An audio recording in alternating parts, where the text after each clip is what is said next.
No pain, no gain. We've heard it many times, seen it in commercials, and probably even said it ourselves. But is it true? Well, today's Debunking the Myth answers this question. Joe, is it true that without pain we will see no gain when we exercise? No, it is not true. You do not have to experience pain Good. I don't like to pain. have gain. However, in order to show advancements in your development of how lean you are, if you're younger and you're trying to get larger muscles, to see advances, you do have to push yourself. But too many people, and you think maybe this is obvious, but it's not. Too many people think no pain, no gain means they have to hurt themselves when they work out. You know, not necessarily throw their back out, but if it doesn't hurt. Well, what about the burn? I mean, do you have to feel that burn? No, you don't have to feel that burn. There's something to that. Okay. It's beneficial, but you don't have to go there. Certainly, if we look at it under the spectrum of, if doing that's going to make you burn you out and make you do nothing, don't do that. Yeah, exactly. You know? But speaking of pain and pain the next day, one of the things, Doc, that we see all the time are, people do have pain the next day. Mm-hmm. So my question for you is twofold. Number one, why does it hurt the next day? What is happening in our bodies? And is there anything we can do, let's say like right after a workout, that would help us not be sore the next day? Yeah, it's a great question. We always say stimulate, don't annihilate when you're working out. So get a certain amount of push past your normal levels, but don't exceed too much because it will set you actually back further. So when you're working out and you're pushing your muscles, you're actually kind of destroying or tearing a little bit your own muscle tissues and your own ligaments and all that kind of stuff. And then hopefully you have enough nutrients and repair mechanisms in your body that you can recuperate, so you can do this again either the next day or the second day after that. Mm-hmm. So when you're working out, you're actually challenging your system, and your body has to provide a certain amount of energy for that system to work. So if you don't have readily available nutrients in your system to help recuperate, you will start to experience a lot of pain. And the more intense the exercise, the more that these tissues tend to break down. So what can we do about it is a really cool thing called the post-exercise window, Joe, and you're very familiar with that, is that right after you work out, you have kind of a window where you can eat a lot of different types of foods that help recover and make this process not so painful the next day or the day after. And those foods are a little bit surprising, Doc. I think Shirley's going to like this information. Lay it on her. Yeah, well, this is kind of like, all my life I've been preaching people stay away from sugars, stay away from all this kind of stuff, junk food, but after your workout, you're pretty much fair game to eat, all the sugars kind of that you want, because your body's just soaking up all these nutrients like a sponge. So simple sugars, this is the only time I'm going to say this, Joe, but you can eat simple sugars at a specific ratio for your body weight and exexercise after your workout. Right after the workout. I love this. You go straight from the gym to a cookie. To a cookie or apple pie. If it's a healthy cookie.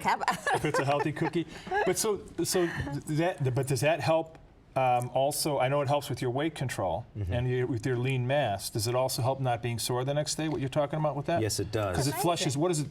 Does it flush something out of our tissue? The muscles need sugar inside them to give you force and power. And if your muscles are low on sugar, then they won't be able to give you the performance and power that you need. So after you work all that sugar out, you need to put that sugar back in. So it's a recovery kind of. It's a recovery product, a recovery type mechanism. Well, I have a question, because y'all were talking about building muscle mass. The burn is good. Is there a different exercise regime for women and men? I mean, obviously, I want to aerobic. I want to stay, and I need resistance training. Postmenopausal women really need to strengthen their bones, have resistance training. But I don't necessarily want to build muscle mass or anything like that. So should I have a totally different philosophy of exercise? See, a lot of women say that. They don't want to bulk up. They don't want to do that. But if it was that easy, I would be very happy. It's not that easy just to get all of a sudden big and ripped and bulky muscles. It's hard work. I would say that most women, if that's your main concern, just forget about that. Get yourself a trainer and start doing some resistance exercise. You will not bulk up. Okay. You will not, But what about exercising until you burn? I mean, do you have to do that for women? I know men do that. A lot of people want to feel that burn. The old style, Joe and I in the Rocky days of training, it was that kind of, workout till you feel that deep burn, but you don't have to. You don't have to do that. To get a good exercise, a good workout, you don't have to push yourself that far. Okay, and it should be, just a little bit if you do feel, something the next day. Well, Dr. Smith, I'd like you to touch on the evolution of working out and of training.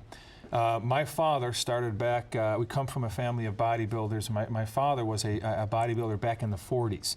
And the Olympic bar was a revolutionary thing back then. I mean, you bench press with a 6-foot bar. So we saw the advent of free weights, and then we saw the advent of the machines, you know, and then the home gyms and so on and so forth. I'm a coach, I'm a commissioner of our baseball league in our city, so I'm all over the place with this stuff. And what I'm seeing now, that the way they're training kids and teens, and now even adults, there's so much more emphasis besides just lifting weights, words like core training, building up your core. You know, you see people doing exercises where they've got something in there, you know, they're doing Pocket this, pickers. or they've got the treadmill at a severe angle. Talk about core training and some of the things that we're finding out now that if you do this, everything else kind of falls into place. And you know, things like core training really do build your overall strength as well as your health, right? Yeah. So what happened is that everyone got together and said, well, here's exercise. Now let's exercise for blank. Let's exercise for football. Let's exercise for basketball, or whatever you want to do, or just general principle exercise. And we're finding that, hey, if we change a little bit of the exercises used or the movements used, core versus a clean or all this type of stuff, you can develop certain mechanisms in your body to respond better for that purpose. So now we have a place called Get Fast Inc. in Willowbrook and stuff, where we have these very high-powered treadmills, and we push the athletes pretty good. Even we put harnesses on them, Joe. You've seen that, where we put the harnesses on people, these rubber bands basically, and you have to work against the rubber bands while you're running up a hill. This is pretty demanding, but for athletes who have to play football and they have only 6 seconds in which they have to do everything they can do to get a touchdown or whatever, that's important. That's important. But these things also build, I mean, because we always think of weightlifting, we think of pretty muscles and bigger muscles and being stronger. We're finding that this stuff actually gives you more, I'm going to call it life strength to do life, than really just the straight weightlifting, right? Yeah, the core exercises, and that's the word that's really a big buzz right now. It is a buzzword, and I have to say, you know, my husband hurt his back. First he pulled an abdominal muscle, and then because of that problem, he really hurt his back. And so his trainer at the gym really helped him build his core, and his back problem went away. I mean, so I know it's important for your overall health, right? Yes.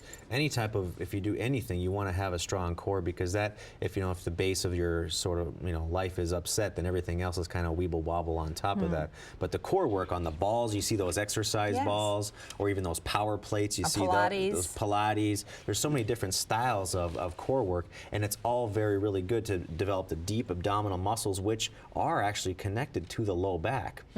So it's always good to have a good core, because we're always bending down picking up either our kids' stuff or golf balls or whatever you want to pick up. That's what I'm trying to do, is tie that into life. Yeah. Yes, We've been using the word core. Would you explain what core means? Because maybe for our viewers. Core means from about here to like your mid-thigh area. Okay. So your glute muscles, your butt muscles, and your front thigh muscles, and your abdominal muscles. Back would also back be muscles, your included low in back, that. spine muscles. Yeah, the stuff that controls the big, stuff in your body, not the extremity kind of hand stuff. But. I'd like to encourage parents and grandparents watching this show.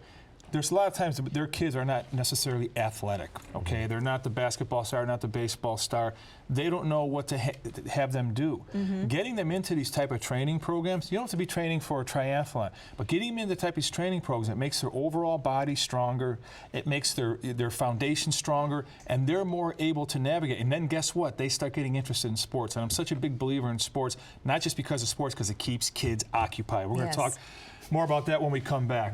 Remember, if you'd like to order a DVD of this show, just give us a call. Also, visit the Balanced Health page at tln.com for more information on exercise and health products. Now, coming up, you can benefit from using protein supplements in combination with your workouts, which when we return, we're going to tell you how. Stay tuned.